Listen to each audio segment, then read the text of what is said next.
The gun was already pressed against Clement Dawson's temple when Matilda Shepard realized she had made the worst mistake of her life. She stood in the center of the Dry Creek saloon, her hands raised, her breath coming in shallow, desperate bursts. The oil lamp swayed overhead, casting wild shadows across the faces of the men who surrounded them. Harlan Voss, with his thick gray beard and eyes like chips of obsidian, pressed the barrel harder against Clement's skull and smiled at her like he had already won.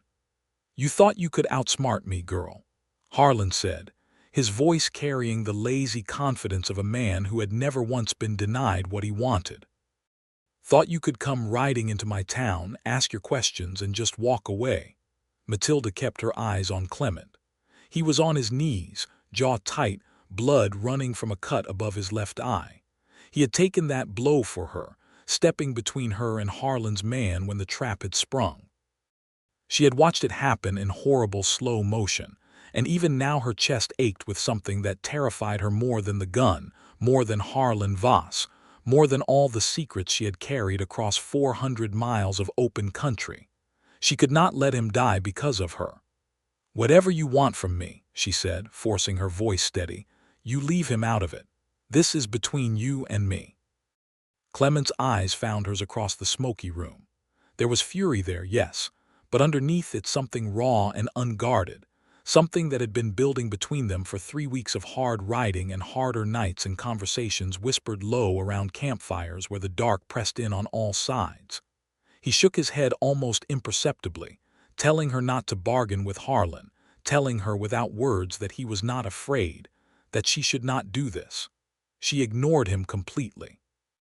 Because the truth was that Matilda Shepard had not come all this way, had not survived what she survived, had not allowed herself to feel what she felt for this man, only to watch him die on a saloon floor in the New Mexico Territory in the year 1882. She had a story to finish. And that story, she was only beginning to understand, belonged to both of them. 3 weeks earlier, she had been a woman with nothing left to lose. Matilda had grown up in Abilene, Kansas, the daughter of a newspaper editor named George Shepard, who believed that truth was the most dangerous currency in the American West. He had printed things that made powerful men angry, and when Matilda was 17, one of those powerful men had made sure George Shepard's printing press went quiet forever. The official cause of death was a horse accident. Matilda had known better. She had always known better, but she had been young and alone and without proof, and the law in Abilene belonged to the same interests that had wanted her father silenced.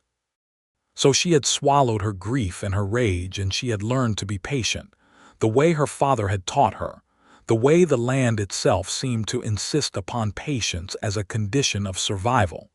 She was 24 years old now, and she was done being patient.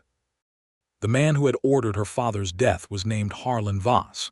He had moved his operations from Kansas down to New Mexico in the years since, building an empire of cattle, land, and corruption in a territory where federal oversight was thin, and the law could be bought cheaply.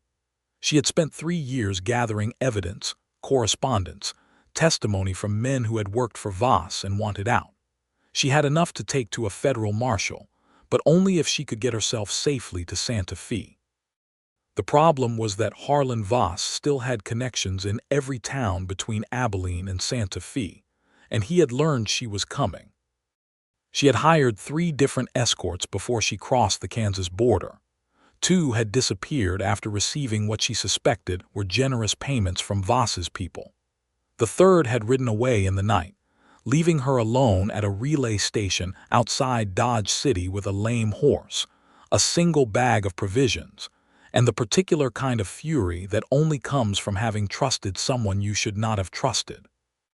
It was at that relay station, on a Tuesday morning in early October of 1882, that she first laid eyes on Clement Dawson. He came in from the east, riding a big sorrel gelding that moved with the easy confidence of a horse that had covered a great deal of ground without complaint. Clement himself had that same quality, she noticed immediately. He was not a showy man. He wore a plain brown coat, well-worn but clean, trailed dust on his boots, a hat pulled low against the morning sun.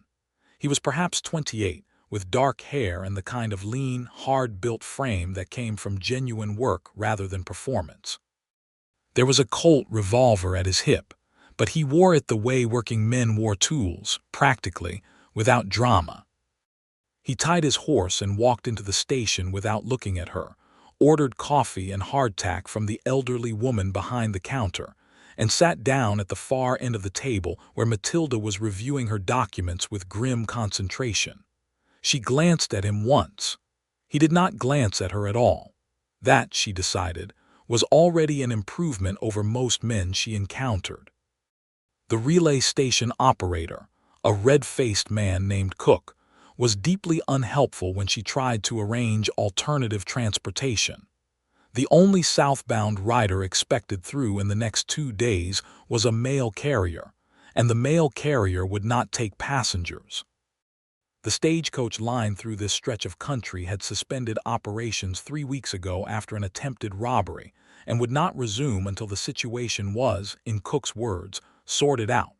Matilda was considering whether she could purchase Cook's aging buckboard horse when Clement Dawson said, without looking up from his coffee, "You're trying to get to Santa Fe."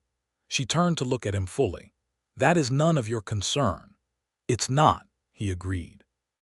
"Except I'm heading that direction myself, and a woman traveling alone on this stretch of country is going to have a difficult time of it." "I am aware of the difficulty," she said crisply. He looked up then for the first time, and she saw that his eyes were gray, the kind of gray that shifted with the light. "I'm not offering to escort you," he said. "I'm saying that 2 riders moving together are less conspicuous than one, and you look like a woman who would benefit from being less conspicuous." The irritating thing was that he was exactly right. She studied him for a long moment. He held her gaze without flinching. Without the practiced charm she usually got from men who wanted something from her, without the condescension she got from men who assumed she needed saving. He looked at her the way one person looks at another person, plain and direct, and something about it disarmed her in a way she deeply resented. "Who are you?" she asked. "Clement Dawson. I work cattle mostly, currently between engagements." "Currently between engagements," she repeated. "That's one way to put it." A faint suggestion of something moved across his mouth, not quite a smile but the shadow of one. "What would you call it?" "Unemployed," she said. He inclined his head. "Fair enough." She asked around after him, discreetly.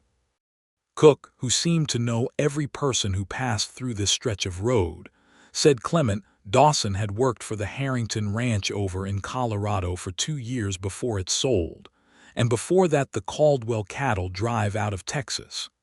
He had a reputation as a man who was reliable, kept his head, and did not cause trouble.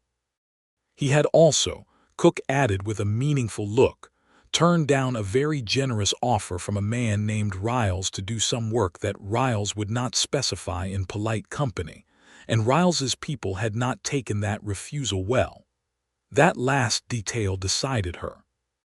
A man who refused money from the wrong kind of people and absorbed the consequences without complaining about it was exactly the kind of man she needed right now. She went back to where Clement sat finishing his coffee, sat down across from him and laid her cards on the table. "Not all of them, but enough." "I need to reach Santa Fe," she said quietly. "I have documents that need to reach a federal marshal there. There are people who do not want me to succeed. They have already bribed 2 escorts to abandon me, and they will try again. I cannot pay you much, but I can pay you honestly, and I will tell you exactly what you are riding into." He was quiet for a moment, turning his tin cup in his hands. "Who are the people that don't want you to succeed?" "A man named Harlan Voss." Something changed in his face. It was subtle, barely there, but she had spent years learning to read the small shifts in people's expressions that revealed what their words concealed. What she saw in Clement Dawson's face was not fear. It was recognition, deep and complicated and threaded through with something that looked like old pain. "You know that name," she said. He set down his cup carefully. "I know that name," he said. He did not elaborate immediately, and she let the silence sit, because some things needed room to come forward on their own. After a long moment he said, Harlan Voss ran a land scheme in Colorado 3 years ago, pushed out 4 ranching families. Small operations, people who had been on that land for 15 years. Legal on paper because Voss knew how to make things legal on paper. One of those families was my uncle's. He lost everything. He paused. My uncle did not survive the following winter. The grief in his voice was controlled and quiet, the kind of grief that has been carried long enough to become part of a person's ordinary weight. "I am sorry," Matilda said, and meant it. "So am I." He looked at her steadily. "I'll ride with you, not for pay, for reasons of my own." She thought about telling him that she did not need him riding along out of a personal vendetta, that she needed a clear head and no complications. She thought about the 2 escorts who had vanished, and about the fact that she had exactly 1 horse and that horse was lame, and about the 300 miles of open country between here and Santa Fe. "All right," she said, "but I make the decisions about the route and the stops. You follow my lead." He looked at her for a moment with those gray eyes and said, "Within reason." She decided that was close enough to an agreement and extended her hand. He shook it, his grip firm and brief, and that was how Matilda Shepard and Clement Dawson became, against all their individual judgments, partners. The first 2 days of riding were businesslike and careful. They traveled south and west, keeping off the main road where possible, using a network of lesser trails that Matilda had mapped out over months of preparation. The New Mexico Territory in the autumn of 1882 was a landscape of extraordinary harshness and beauty. The high desert stretching in every direction under a sky so enormous it seemed to press down on the earth, making everything beneath it feel both significant and impossibly small. Clement was a good traveling companion in the ways that mattered most. He was quiet without being sullen. He pulled his weight without being told. He took the first watch at night without making it a point of honor.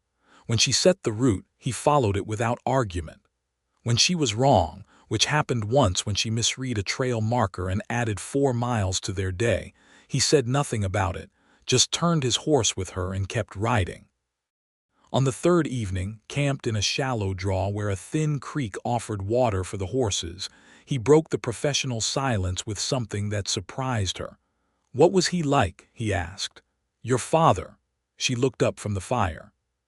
She had not told him about her father specifically, only that she had evidence against Voss, but she supposed it was not difficult to piece together. "Stubborn," she said, "believed in things more than was probably wise. Thought that if you wrote the truth clearly enough, people would have to see it." She paused. "He was wrong about that, I think. But he was right about enough other things that I forgave him for being wrong about that." Clement nodded slowly. "What things was he right about?" she considered. "That the only way to live with yourself is to do what you know is right, even when it costs you something. That is easier to believe when you are the one choosing to pay the cost." She looked into the fire. "It is harder when someone else pays it for you." The quiet stretched between them, but it was a different quality of quiet than before, something warmer in it or more honest. "My uncle was like that too," Clement said. "Wouldn't leave his land even when Voss's lawyers made it very clear what would happen if he didn't. Said he'd rather die on his own ground." He paused. "He got his wish, I suppose, though not in any way he imagined."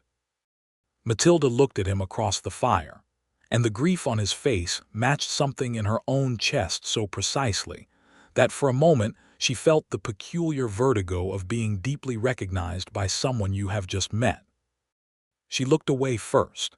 They rode on through days that grew hotter and drier as they moved deeper into the territory, past piñon-covered hills and stretches of red rock and the occasional small settlement where they stopped only long enough to water the horses and replenish their supplies. Matilda was careful in these settlements, keeping her head down, watching for faces she recognized or the particular quality of alertness in a stranger's posture that suggested he was looking for someone. On the 6th day, she spotted it. They had stopped at a settlement called Morrow's Well, a cluster of adobe buildings and a single mercantile around a reliable spring. While Clement saw to the horses, Matilda went into the mercantile for coffee and dried beef. There were 2 men at the counter when she came in, strangers to her, but something about the way one of them glanced at her, a fraction too quickly, with a fraction too much interest, and then looked deliberately away, made the back of her neck prickle. She completed her purchases without haste and walked back to where Clement was tightening the cinch on his saddle. She spoke quietly, facing away from the mercantile. 2 men inside, one of them made me. He did not look toward the building. How sure are you? Sure enough. How do you want to play it? We leave now at a normal pace, and we change our route. There's a southern trail that adds half a day but takes us through the Ortega family's land.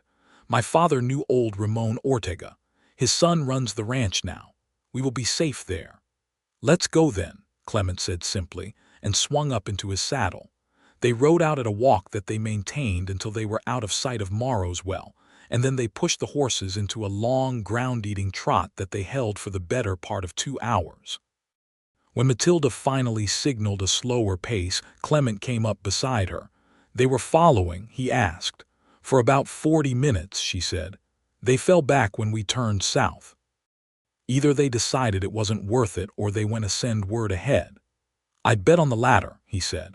So would I. They looked at each other, and in that shared assessment of the situation she felt something shift slightly, a sense of genuine partnership, of thinking in the same direction, that she had not expected and did not know quite what to do with. The Ortega Ranch was a sprawling adobe compound set against the base of a red mesa, surrounded by corrals that held a substantial herd of horses. Felipe Ortega, who was 30 and broad-shouldered with his father's sharp eyes, greeted them in the yard with the wariness appropriate to strangers, and then, when Matilda mentioned her father's name, with genuine warmth. George Shepard's daughter, he said, shaking his head slowly. I was sorry to hear about your father. He was one of the few Anglo men my father trusted. He trusted yours for good reason, Matilda said. He said Ramon Ortega was the most honest man in the territory.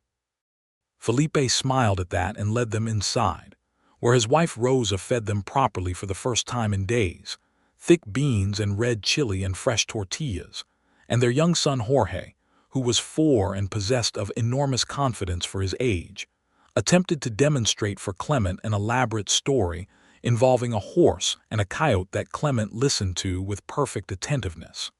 Matilda watched this from across the table and felt something she could not immediately name.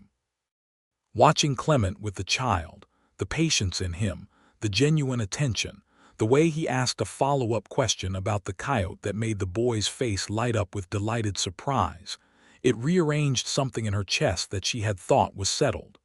She looked away when he glanced over at her. That night, after the Ortegas had given them separate quarters, she sat in the small room she had been assigned and tried to organize her thoughts. She laid out the documents again, the letters, the affidavits, the land records, all the painstaking evidence she had assembled. She reviewed the route to Santa Fe. She thought about the men in Morrow's well and what they might have set in motion.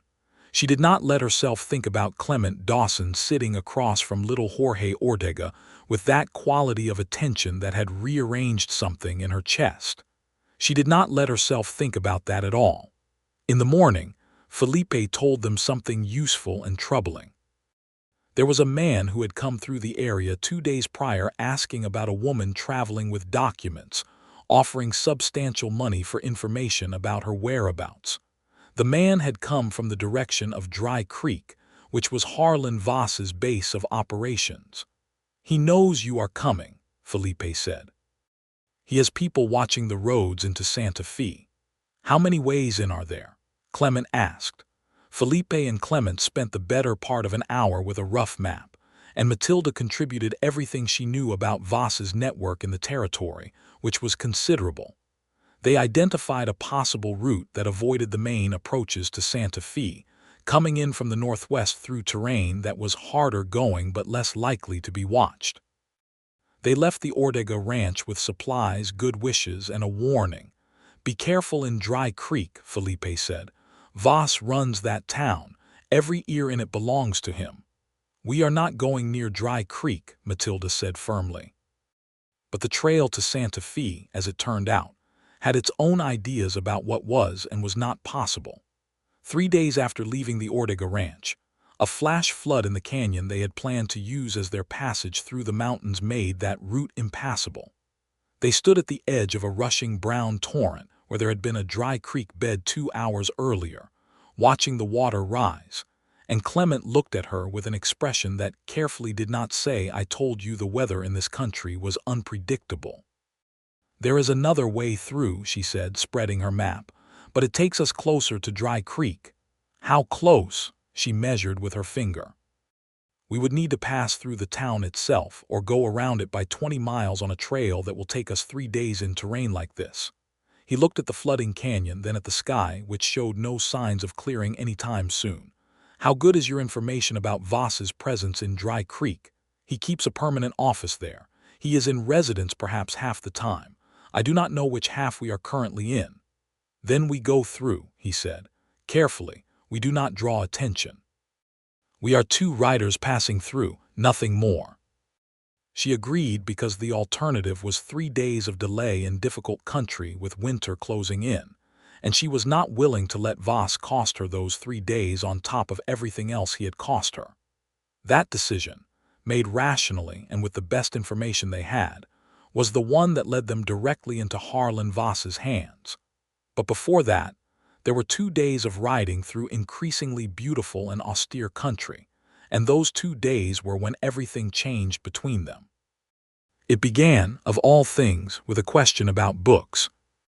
They had made camp at the base of a juniper-covered ridge, the horses well tended, and the small fire burning with the dry, fragrant smoke of the juniper wood. Matilda had, tucked in her bag, a small volume of poetry by Emily Dickinson that she had carried as a kind of talisman, a piece of civilization she refused to leave behind.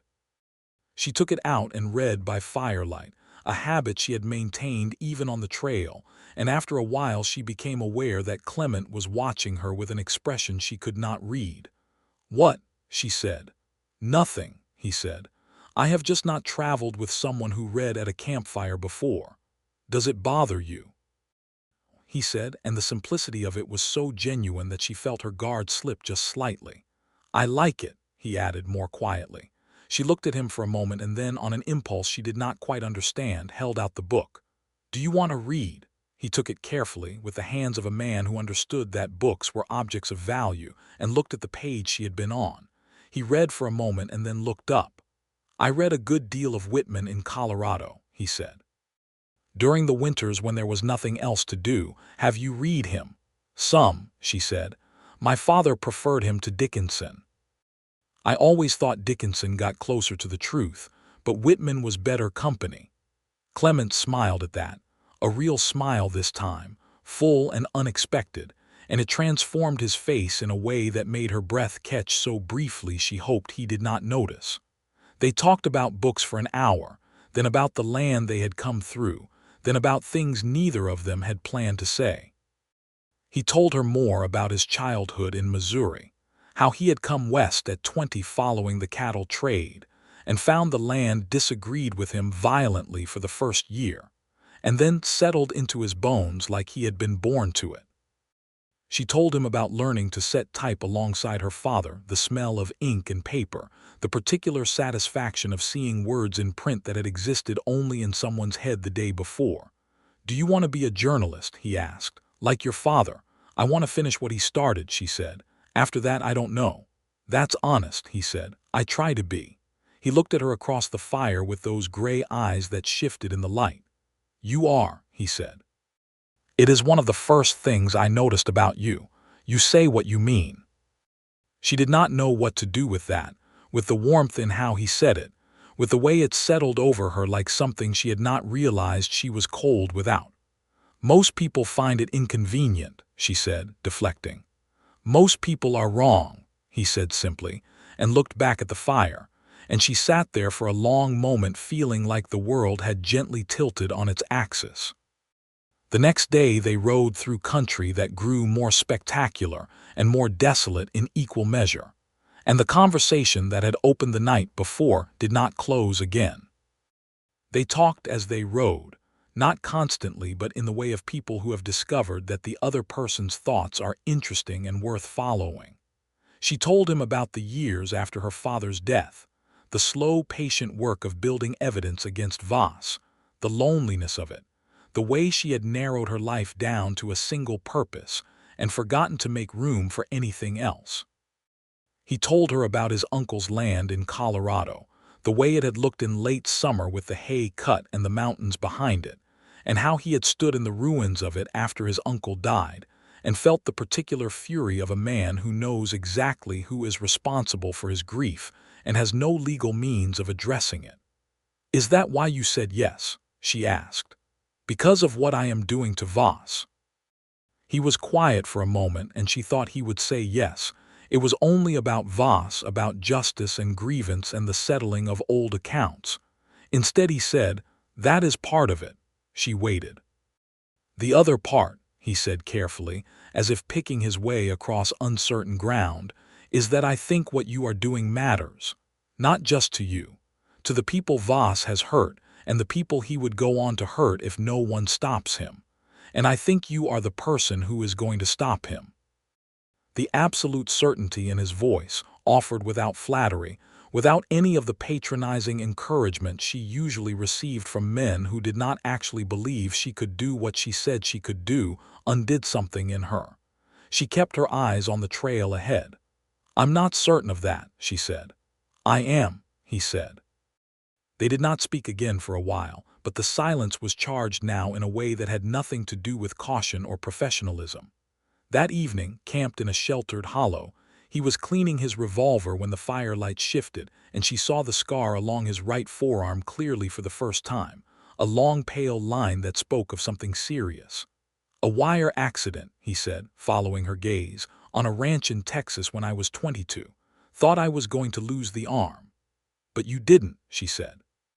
"No," he ran his thumb along it, matter of fact. "Got lucky." She thought about all the ways luck could go. All the small accidents of fate that had made him who he was, had brought him to that relay station at exactly the right moment, had put him across the table from her when she needed, though she would never have said so, someone to sit across the table from. She went to sleep that night thinking about luck, and about gray eyes, and about the way the wind came down off the mountain smelling of pine and cold, and she told herself firmly that she would think about none of these things after she reached Santa Fe and delivered her evidence and finished what her father had started. She was still telling herself this when they rode into Dry Creek. It was a town of perhaps 500 souls, built along a single main street of board-fronted buildings and hard-packed dirt. There was a saloon, a hotel, a mercantile, a livery, and the usual assortment of smaller establishments that served the ranching community. It looked, at first impression, entirely ordinary. But Matilda had been trained by her father to look at the invisible architecture of a place, the power structures underneath the surface appearance, and what she saw in Dry Creek was a town that belonged entirely to one man. The way people moved on the street, with a careful awareness of being observed. The way conversations stopped as they rode through. The men who stood outside the saloon in the middle of the afternoon, not drinking, not talking, just watching. "We should have gone around," she said quietly. "We still can," Clement said, also quiet. "We can turn here right now, take the long way." She was calculating it, 3 days against the risk of staying. She was calculating which risk was smaller. She never got to finish the calculation because a man stepped off the saloon porch and said, "Matilda Shepard, Harlan Voss would like a word with you." There were 4 of them. She registered in the fraction of a second that these things take to comprehend. Clement's hand moved toward his revolver, but the man who had spoken raised his own weapon and said, "I wouldn't," with the bored certainty of someone who very much wanted to use it, and Clement, to his credit, stopped and assessed the situation rather than doing something heroic and fatal. They were walked into the saloon. It was crowded with men who had the look of hired muscle, not Voss's permanent operation but reinforcements, which meant he had been expecting them specifically. And then Harlan Voss himself came down from the upper floor. He was older than the last photograph she had of him, heavier, with the prosperous look of a man who had taken a great deal that did not belong to him and suffered no consequences for it. He looked at her with the particular contempt of a powerful man confronted by an inconvenient truth and smiled with half his mouth. "Your father was a nuisance," he said. "I had hoped you would have more sense." The fury in her was white and clean and very cold. "My father was worth 20 of you," she said. Voss's smile did not change. He nodded to his men, and that was when they put Clement on his knees, and that was when the gun came out, and that was the moment she had been living in when this story began. She stood in the center of the Dry Creek saloon with her hands raised and Clement on his knees, and the most important decision of her life bearing down on her from all directions at once. Voss wanted the documents. That was what this was about. If he got the documents, the evidence was gone, the case against him was gone, and everything she had spent 3 years building was destroyed. Her father's death would never be accounted for. The families Voss had ruined would never see justice. But if she refused to give him the documents, Clement would die. She looked at him. He looked back at her, and his expression was not afraid. It was clear and direct, and it said the same thing it had been saying for 3 weeks in a dozen different ways, that he believed in her, that he trusted her, that whatever she decided he would find a way to be all right with it. And she thought about what her father had told her. That the only way to live with yourself is to do what you know is right, even when it costs you something. But she also thought about something else her father had told her, the thing he had said when she was 12 years old and he was teaching her to think like a journalist. He had said, "The most dangerous assumption a person can make is that there are only 2 options." She looked at Harlan Voss. "The documents are not here," she said. Voss's smile thinned. "Search her," he said. 2 of his men came forward and went through her bags roughly, turning everything out on the saloon floor.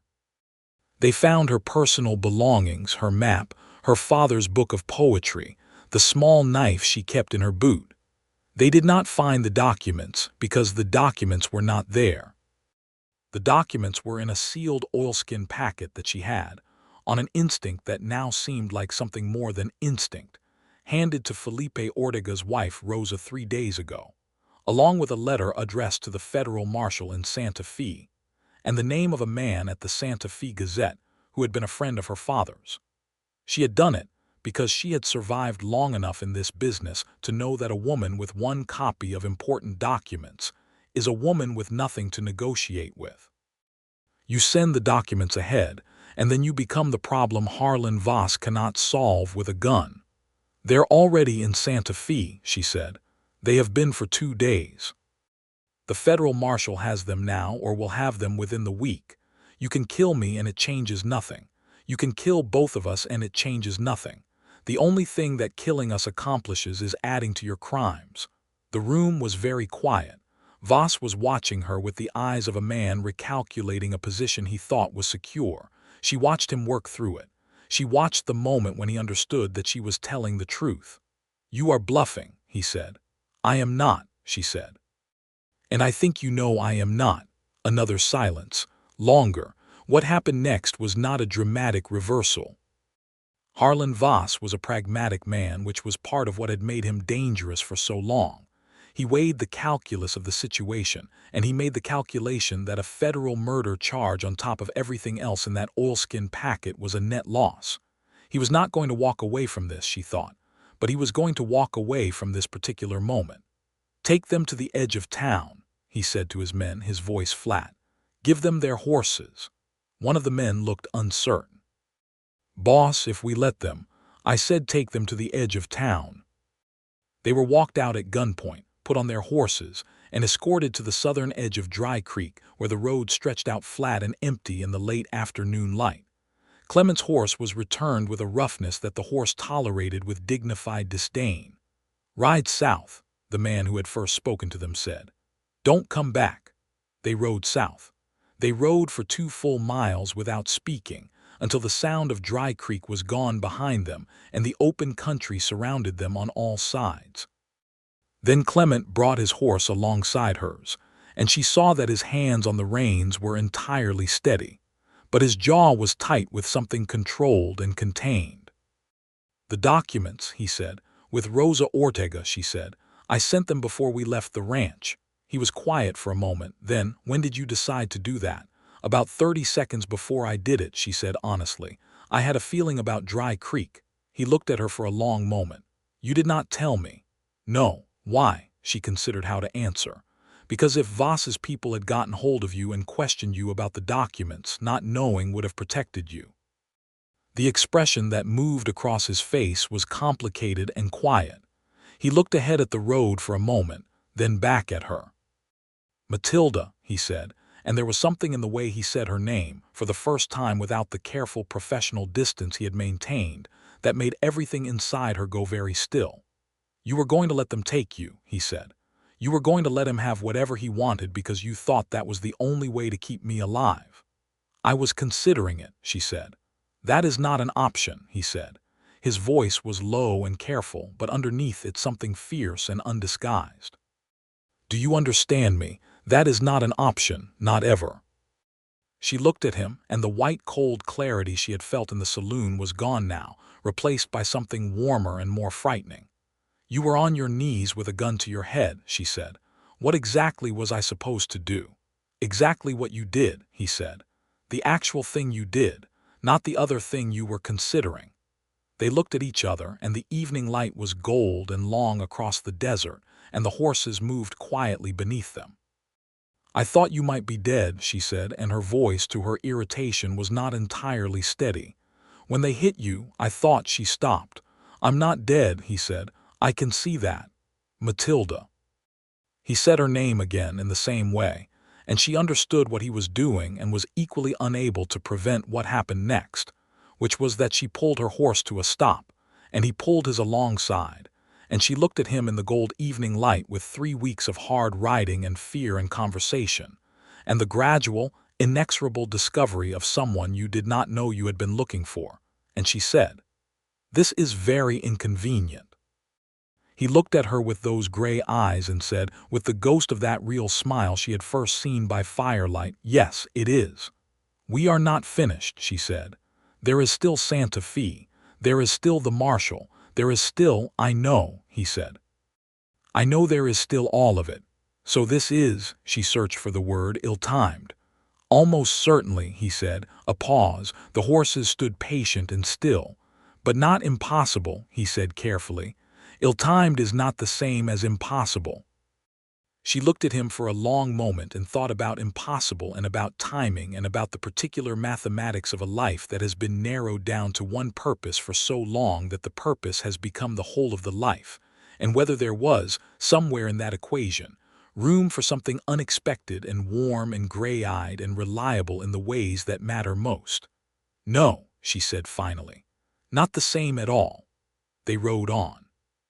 Santa Fe was 3 more days, and those 3 days were different from all the days before them in a way that was at once subtle and entirely transforming.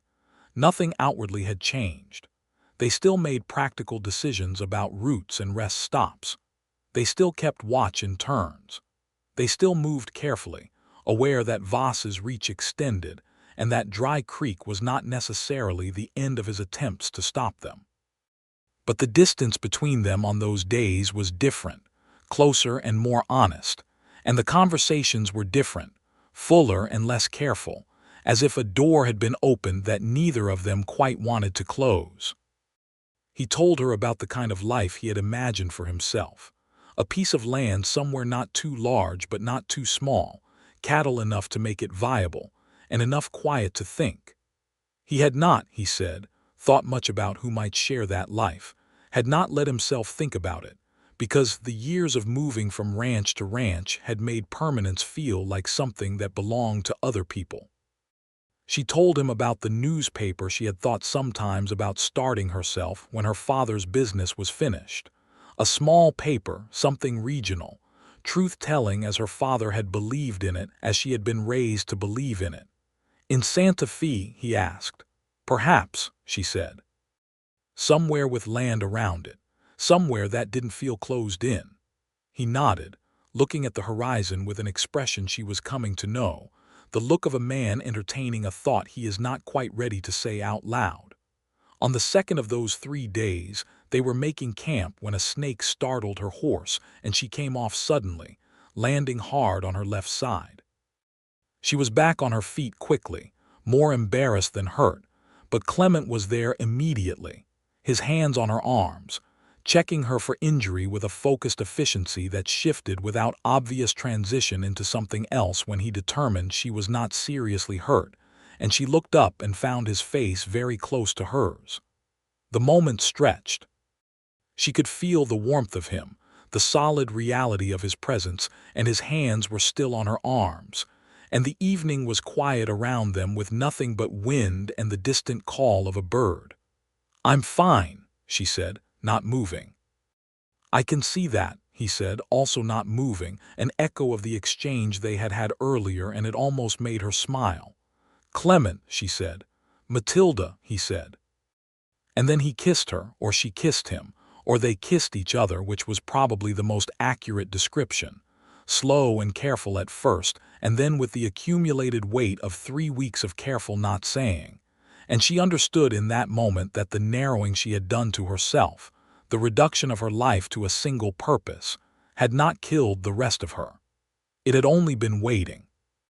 They stood in the open country with the horses watching them with mild interest and the sky going from gold to copper to deep blue above, and when they separated it was without embarrassment or complication, looking at each other with a directness that had always been between them but that had a new and warmer quality now. "After Santa Fe," she said. "After Santa Fe," he agreed. "We will talk about after." The federal marshal's office in Santa Fe occupied a solid adobe building on the plaza, presided over by a man named Marshal Cole Briggs, who was 50, thin, and possessed of an expression of permanent skepticism that did not prevent him from listening with complete attention to everything Matilda laid before him. Rosa Ortega had, as Matilda had hoped, sent the documents on ahead. Felipe, it turned out, had his own connections in Santa Fe, a cousin who worked for the territorial government, and the documents had arrived 4 days before Matilda and Clement rode in. Marshal Briggs had already begun reviewing them. He spent 2 hours with Matilda that first afternoon, going through every document, asking precise questions, making notes in a small leather-bound book. Clement sat at the back of the office and said nothing, which was exactly the right thing to do. When Briggs finally set down his pen, he looked at Matilda with that skeptical expression which had, over the course of 2 hours, acquired a layer of something that might have been respect. "This is enough," he said. "It will take time to build the federal case properly. Voss has lawyers and connections in the territorial government, and we will have to move carefully, but this is enough." Matilda felt something release in her chest that had been locked there for 3 years.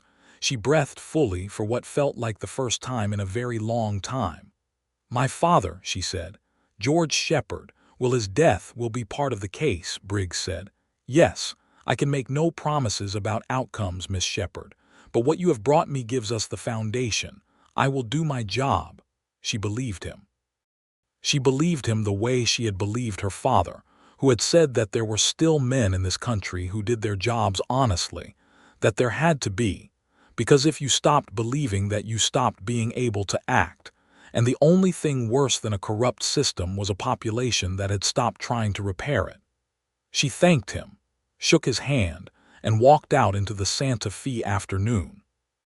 Clement was sitting on the steps of the marshal's office, hat in his hands, looking at the plaza where people moved through the ordinary commerce of a Thursday afternoon. He looked up when she came out, searching her face, and whatever he saw there made him close his eyes briefly with something that looked like relief. "It's done," she said. He stood up.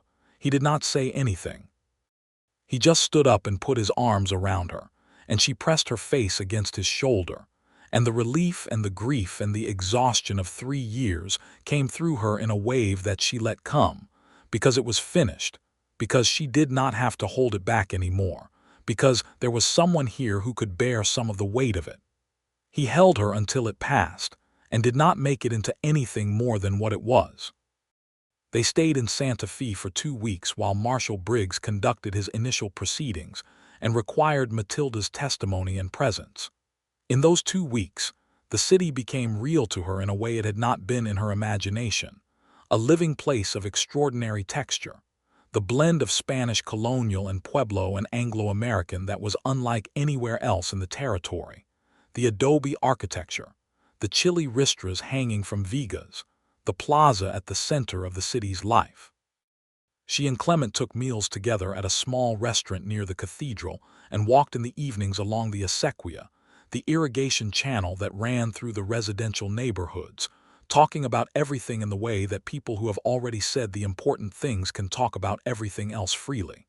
He told her one evening, near the end of their 2nd week, that he had been thinking about land. "Near here?" she asked. "There is a valley about 40 miles north of here," he said. "San Ildefonso area. Good grass, reliable water, room enough for a modest operation. Felipe Ortega mentioned it. He knows the man who owns it and has been looking to sell." She looked at him. "You have been thinking about this." "I have been thinking about this," he confirmed. "That is very near Santa Fe," she said. "Yes," he said, "it is. A person could live there and still maintain a presence in the city, a professional presence, a newspaper, for instance." "A person could," he agreed with that shadow of a smile. She looked out at the acequia, the water moving dark and quiet through the evening, and thought about her father and about the paper she had imagined and about valleys with good grass and reliable water. "We should look at it," she said. "I think we should," he agreed.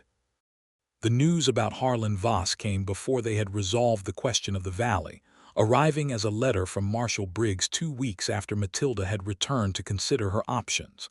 Voss had been arrested in Dry Creek by a team of federal deputies. The charges were extensive and the case was strong. He would be held pending trial in the territorial capital.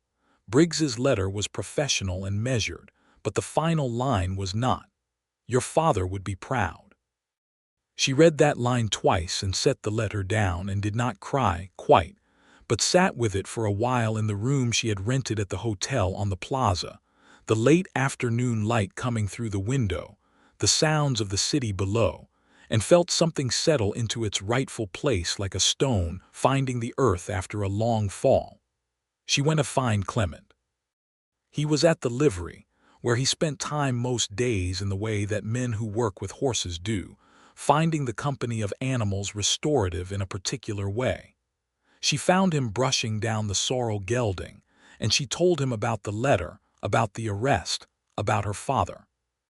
He listened, and when she was done he set down the brush and crossed to her and took her face in his hands and looked at her with such direct, uncomplicated tenderness that she stopped trying to contain anything at all. "It is done," he said, the same words she had said on the steps of the marshal's office, meaning something larger now. "It is done," she said. He kissed her and then he said, against her hair, "Come and look at the valley." They rode north to San Ildefonso on a clear November day. The sky that particular deep blue that belongs to New Mexico in autumn. The cottonwoods along the Rio Grande, a blaze of gold that made the world look like something lit from within. The valley Clement had mentioned was accessible by a track that wound up from the river through piñon-covered hillsides and opened onto a wide flat expanse of grassland backed by the Jemez Mountains to the west. The man who owned it was named Aurelio Sandoval, and he was 70 and wanted to be closer to his daughter's family in Albuquerque. He showed them the property with the dignity of a man selling something he loved and trusted them to understand why it was worth loving. The house was adobe, solid and low, with a shaded portal along the front and a good stone fireplace, and 3 rooms that needed work but were fundamentally sound. There were outbuildings in reasonable repair, corrals that could be restored, and a well that produced clear water year-round. Matilda stood in the doorway of the main room and looked out at the grassland and the mountains and the enormous, indifferent sky, and felt, underneath the practical assessment she was making about structural soundness and water rights, and the logistics of establishing a press in Santa Fe, an emotion so quiet and so complete that she did not immediately have a name for it. She had been looking for something for 3 years. She had told herself it was justice, and it was, but it was not only that. She had been looking beneath the purpose and the mission for a place to arrive at, for something to come to when the long journey was finished. "What do you think?" Clement said from beside her. She looked up at him. He was watching her face rather than the landscape with an expression that was careful and hoping. "I think," she said, "that it would need a great deal of work." "Yes," he said. "I think the south wall of the house needs to be replastered before winter." "Probably," he said. "I think that if we were to put a press in Santa Fe, the ride from here would be manageable on a good horse." He was very still beside her. "I think," she said, "that I would like to stay." He exhaled slowly, and she felt the tension that had been in him release. And then he took her hand in his, which was the simplest thing in the world, and they stood in the doorway of the house they would make their own and looked out at the world they were going to build inside it. They purchased the valley from Aurelio Sandoval the following week, pooling their resources, which were modest but sufficient, and negotiating a fair price that reflected both the property's value and old Sandoval's genuine desire to see it go to people who would care for it properly.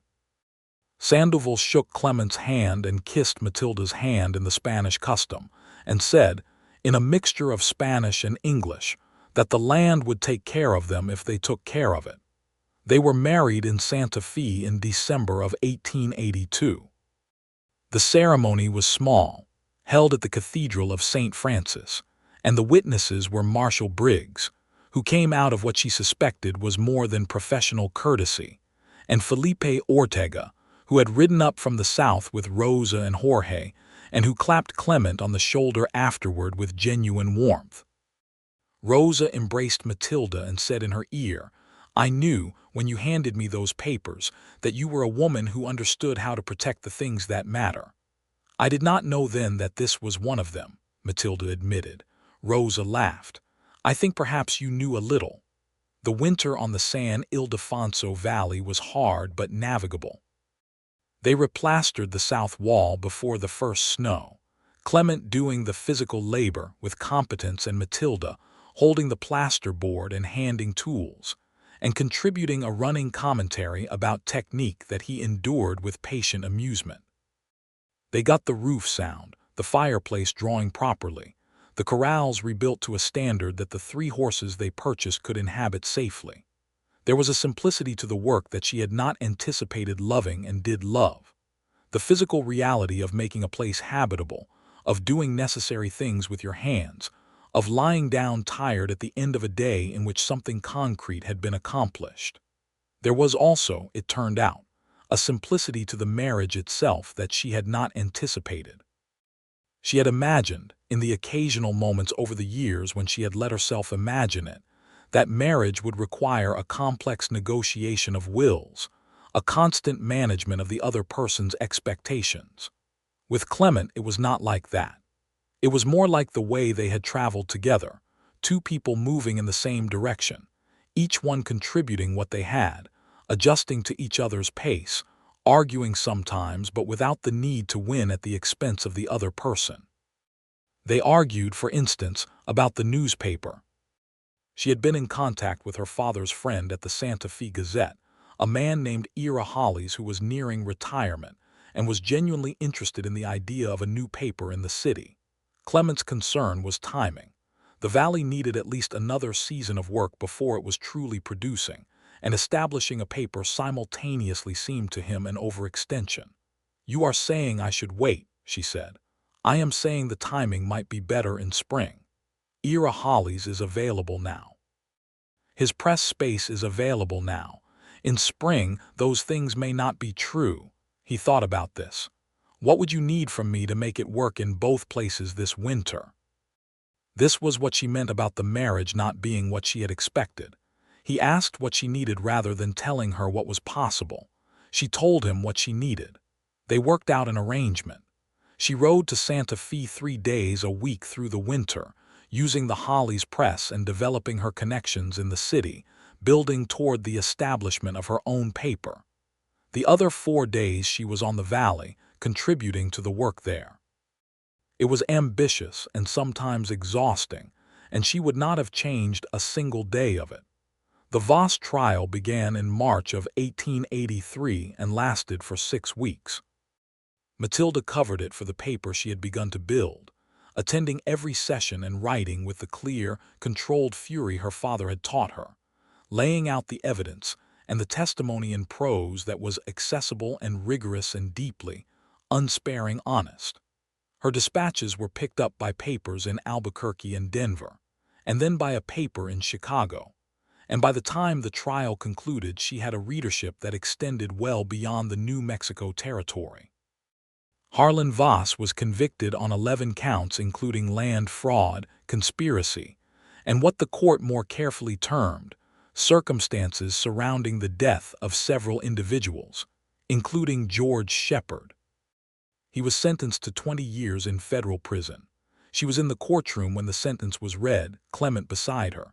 She had not cried during the trial. She cried now quietly without apology, and Clement's hand found hers under the press table and held it until she had finished. Outside the courthouse in the March sunshine, she stood for a moment with her face tilted up to the light. "He will answer for what he did," she said. "My father will have," she searched for the word. "Justice," Clement said. "Yes," she said, "justice." He pulled her into his arms there on the courthouse steps, in front of everyone, and she let him, because it was finished. It was truly finished now, and there was nothing left to protect herself against. By the summer of 1883, the valley was producing modestly, enough to suggest that it would produce well in the years to come. They had expanded the herd to 12 cattle and added chickens, and a small kitchen garden that Matilda tended with the same focused efficiency she brought to everything else, discovering along the way that growing things was satisfying in a way she had not expected. The paper launched officially in September of 1883, 6 months after the Voss trial concluded. She called it the Mountain Register, and its masthead carried a quote from her father's last editorial: "The truth, plainly told, is enough." She was its editor, its primary writer, and its chief typesetter, at least at the beginning. She hired 2 assistants by the following spring. Clement, who had no ego invested in being the center of things, said he was the paper's most committed reader and occasionally contributed observations about the cattle industry that appeared in print over his name, and were, she told him, quite good. "You could have been a journalist," she told him one evening in their second spring, sitting on the portal of the adobe house with the mountains going purple in the evening light. "I am satisfied with being married to one," he said. She looked at him. He was looking at the mountains, easy in himself, and she thought, as she often thought, that he was a man who knew exactly who he was and had made peace with that knowledge in a way she was still working toward. "Clement," she said. He looked at her. "I want to tell you something." He waited with that quality of attention she had noticed first on the day they met, the attention that made you feel like what you were about to say was genuinely of interest. "I did not think this was possible," she said. "This life. I thought I had chosen between this and the work, and I had chosen the work, and that was the right choice, and I would not regret it." She paused. "I do not know how to reconcile how wrong I was about that with the fact that being wrong about it has brought me here." He was quiet for a moment. "You were not wrong," he said. "You made the choice you had to make at the time you made it. Then you made other choices when other choices became possible." He looked at her. "That is not being wrong, that is being alive." She looked at him for a long time, and then she said, "I think I should tell you something else." "All right," he said. "We are going to have a child." The stillness that came over him was different from his usual quiet. It was the stillness of something enormous arriving, something you have perhaps imagined, but that, when it actually comes, is larger than the imagining of it. He looked at her with an expression she had never seen on his face before, and would see again many times in the years to come, a kind of undisguised awe. "When?" he said. "February, I think. Dr. Carver said February." He reached over and took her hand, both hands, carefully, as if she were something fragile, and she laughed because she was emphatically not fragile, and he knew that perfectly well, and the laugh broke the solemnity into something warmer and more real. "February," he said, almost to himself, turning it over. "Are you frightened?" she asked. "Thoroughly," he said. "Are you?" "Yes," she said, "but I was frightened before I came west. I was frightened in Dry Creek with a gun pointed at the man I had only just realized I was in love with. I was frightened every day for 3 years. Being frightened has never prevented me from doing necessary things." He looked at her with that expression again. The awe shot through with the deep, certain tenderness that she had learned over 2 years of marriage was the most reliable fact of her existence. "Matilda," he said. "Clement," she said. "I love you," he said. "I have loved you since approximately the relay station when you called me unemployed." She laughed again, full and real, and leaned into him, his arm coming around her, the mountains going dark against the evening sky, the horses quiet in the corrals below. "I loved you," she said, "when you listened to Jorge Ortega's story about the coyote as if it were the most important thing you had ever heard." "It was a very good story," he said seriously. "It was," she agreed. "It was an excellent story." Their son was born in February of 1884, on a night when the snow was deep and the fire in the stone fireplace burned very hot, and the doctor from Santa Fe made the journey despite the weather because Clement had ridden 40 miles in the dark to fetch him, and had made it absolutely clear that failure to return with him was not an option. They named the boy George Clement Dawson. The first name for her father, the second because she could not imagine a better one. George was, from his first moments in the world, a person of emphatic opinions. He did not transition quietly between states, but announced each change in his condition with clarity and force, which made him, Matilda said, a natural journalist, and Clement said made him his mother's son through and through. He grew fat and loud and thoroughly adored. Felipe and Rosa Ortega made the trip north in the spring to meet him, and Jorge, now 6 and considerably larger if no less confident, declared the baby acceptable and offered to teach him about horses when he was old enough, which was a generosity that Matilda thanked him for with complete sincerity. The years that followed were years of building. The Mountain Register became, over time, one of the most respected papers in the territory. She broke stories about land corruption, about the conditions faced by the Pueblo communities whose rights and lands were constantly under pressure from Anglo-commercial interests, about the territorial government's failures and occasional honest achievements. She was threatened twice and ignored both threats. She was invited to Denver by a newspaper consortium and turned them down because she had no intention of leaving. The valley grew. Clement expanded the cattle operation slowly and well, adding land when the opportunity arose and the finances supported it, building a reputation among the ranching community of northern New Mexico as a man of absolute fairness and considerable competence.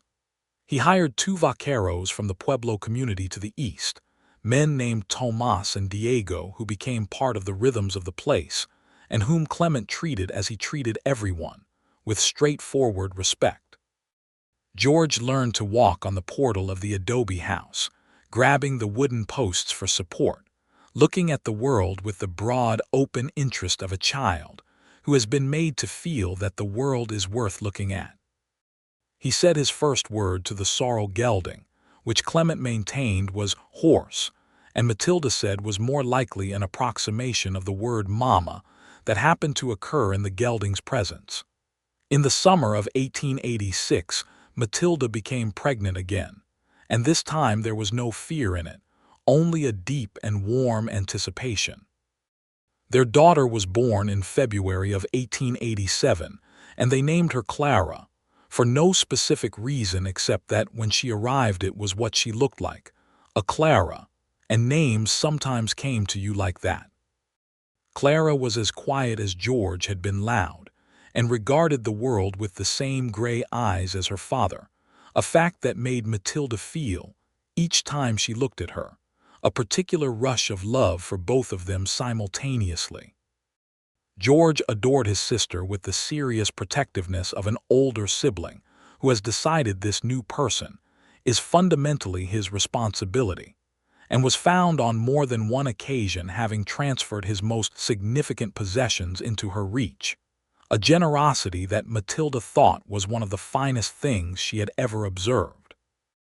In 1888, the New Mexico Territory was in the process of drafting the groundwork that would eventually lead to statehood, still years away, but the political mechanisms were beginning. Matilda covered it extensively, and was invited by a committee of territorial leaders to provide testimony about press freedom and the role of independent journalism in territorial governance, an invitation she accepted and used to deliver remarks that were later reprinted in 8 papers. On the evening after she gave that testimony, she and Clement sat on the portal as they had sat on thousands of evenings, and the valley below them was full of summer insects and the smell of cut grass, and somewhere distant one of the horses was moving through the corral. "Your father would have read every word of that testimony," Clement said. "He would have edited it," she said. "He would have told me the 3rd paragraph was too long." "Was it?" "Possibly," she admitted. He laughed, low and real, and reached out to take her hand in the dark. She leaned her head against his shoulder, listening to the night sounds of the valley, the place they had made together from open land and clear water, and the decision, made one evening in the gathering dark, that ill-timed was not the same as impossible. She thought about the relay station, and the man who had not looked at her immediately and then had said, without looking up from his coffee, that 2 riders moving together were less conspicuous than one. She thought about campfires and Emily Dickinson, and the way he had listened to a 4-year-old story about a coyote with complete and genuine attention. She thought about Dry Creek and a gun pressed to a skull, and the white cold clarity of knowing there were more than 2 options if you were brave enough to look for them. She thought about all the small and enormous things that had made the shape of this life. "I want to tell you something," she said, which was what she had said on the portal the evening she told him about George, and had become their way of saying that a real thing was coming. He waited as he always waited, with that quality of attention. "I am happy," she said. "I know that sounds like a very plain thing to say, but I want you to know it plainly. I am happy in a way I did not believe was possible for me, and I want you to know that you are the center of it. Not the only thing, because I am not a woman who believes in a person being only one thing, but the center." He was quiet for a moment. Then he said, "I have been happy since the day I rode south with you through Kansas in the rain and you refused to slow down for the mud." She laughed. "I remember that day." "You were furious about the mud," he said, as if it were the mud's personal decision to be difficult. "I was furious about the delay," she said. "The mud was incidental." "The mud was very much not incidental," he said. "You were covered in it. So were you." "Yes," he said, "I was, and I remember thinking that this was the strangest and most interesting situation I had ever ridden into, and that I had absolutely no desire to ride out of it." She turned to look at him in the dark, and the stars above the valley were enormous and close in the way of high desert stars, more than seemed possible from a single sky. "Clement," she said. "Matilda," he said, "let's go inside." He stood and pulled her up with him, and she took his hand, and they went inside their house with its stone fireplace, and its replastered walls, and its 2 sleeping children, and its shelves of books, and its smell of chili and wood smoke, and the life they had built together in the years since a gun had been pressed to his temple in a Dry Creek saloon, and she had refused to believe there were only 2 options. Inside was warm and lit, and theirs. The years continued, as years do, each one building on the ones before it with the slow accumulating richness of a life lived with intention. George grew into a boy who loved horses and books in equal measure, an unlikely combination that Matilda recognized as something she had made without meaning to. Clara grew into a girl of formidable quiet intelligence, who at 7 was already reading the Mountain Register, with an attention that made the staff uncomfortable in the most gratifying possible way. Clement bought the land to the east of the original valley in 1890, adding a 3rd vaquero to the operation and improving the stock steadily. He had a talent for the land that was less dramatic than genius but more durable, a patient understanding of what a piece of ground would and would not do, and a willingness to work within its limits rather than against them. The Mountain Register received a commendation from the Territorial Press Association in 1891, which Matilda put on the wall beside a framed copy of her father's last editorial and a photograph of the San Ildefonso Valley in winter that Clement had commissioned from a photographer who came through Santa Fe. Felipe Ortega came north for the commendation ceremony without Rosa, who was expecting their third child, and had decided that the journey was not worth it, and he sat in the front row of the gathering with an expression of tremendous proprietary satisfaction, as if he had personally arranged the entire chain of events that had led to this moment, which in certain ways he had. In the evening after the ceremony, Matilda found Clement in conversation with Felipe about water rights, a conversation that had the quality of being both genuinely about water rights and about something else, the long thread that ran between them all now, the connection made from shared danger and honest dealing and the passage of years. She stood in the doorway watching them, these two men who were part of the fabric of her life, and felt the fullness of it in a way that did not require any words. That night, after they had ridden home under a sky so full of stars it seemed structural, and after the children were checked and found sleeping soundly, and after the horses were seen to, she and Clement sat at the kitchen table with coffee and the particular quiet of two people who have long since stopped needing to fill silence. "Are you glad?" he asked. She looked at him. "About the commendation." "About all of it," he said. "The whole of it." She thought about the question seriously, which was what it deserved. She thought about her father and about Dry Creek, and about 3 weeks on the road and all the years after.